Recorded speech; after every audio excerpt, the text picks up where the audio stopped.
Sapa Indonesia Pagi kembali hadir untuk Anda saudara kali ini di segmen Kompas Bisnis bersama saya Putri Oktaviani.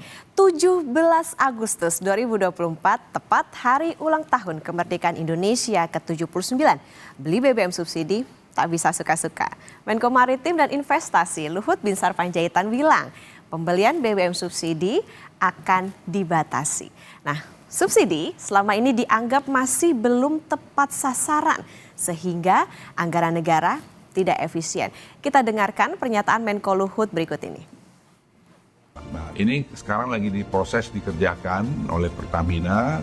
Nah, kalau ini semua berjalan dengan baik, itu dari situ saya kira kita bisa menghemat lagi dan juga pemberian subsidi yang tidak pada tempatnya. Itu sekarang Pertamina sedang menyiapkan. Kita berharap 17 Agustus ini kita sudah bisa mulai di mana orang yang tidak berhak dapat subsidi itu akan bisa kita kurangin. Kemudian masalah penggunaan bensin. Kita kan sekarang berencana ini mau mendorong segera bioetanol masuk menggantikan bensin supaya polusi udara ini juga bisa dikurangin cepat karena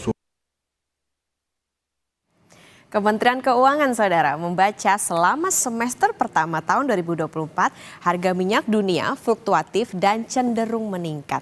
Nah, kemarin minyak mentah jenis WTI naik ke $82 per barrel, sedangkan jenis Brent mendekati $85 per barrel. Apa sih dampak kenaikan harga minyak mentah dunia bagi Indonesia?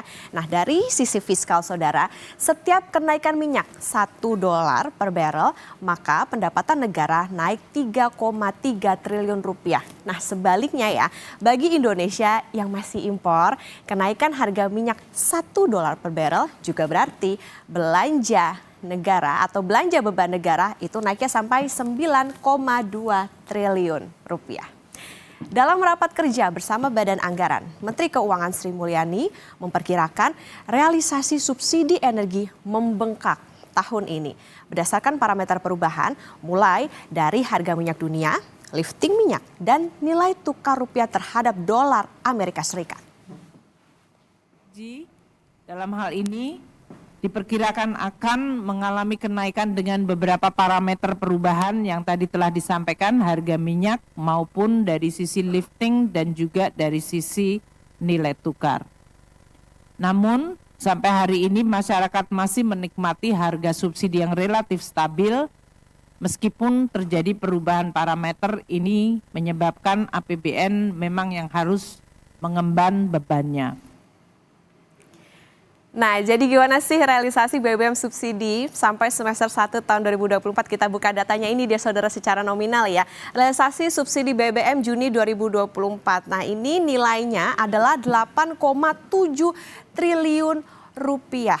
Kalau secara volume itu 7,16 juta kiloliter. Nah, Menko Luhut bilang saudara, subsidi BBM selama ini masih belum tepat sasaran. Ini kami pakai data Sustenas Maret 2021.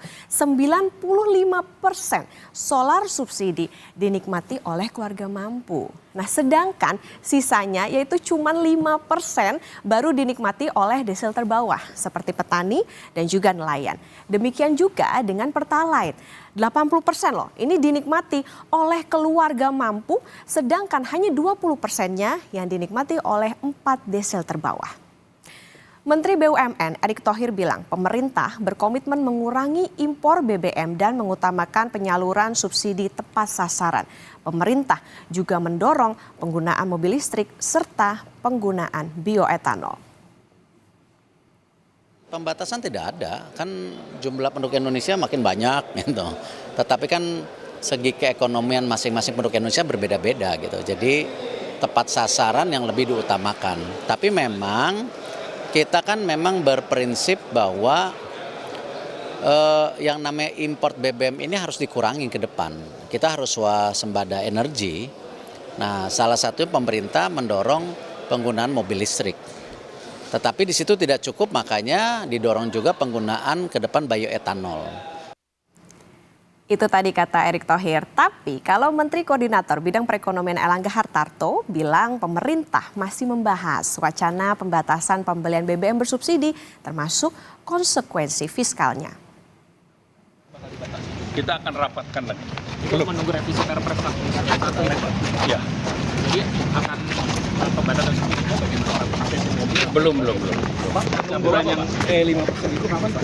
Ya itu dikaji lagi sama Pertamina dan kesiapan daripada Pertamina untuk tangki dan yang lain. Kalau siap baru kita luncurkan. Tunggu, kita kan harus rapat koordinasikan dulu. Pertimbangannya Ya. apa saja Pak hitung-hitungannya Pak? Ya tentu ada perhitungan daripada konsekuensi fiskal juga ada. Jangan kemana-mana, Saudara. Kompas Bisnis.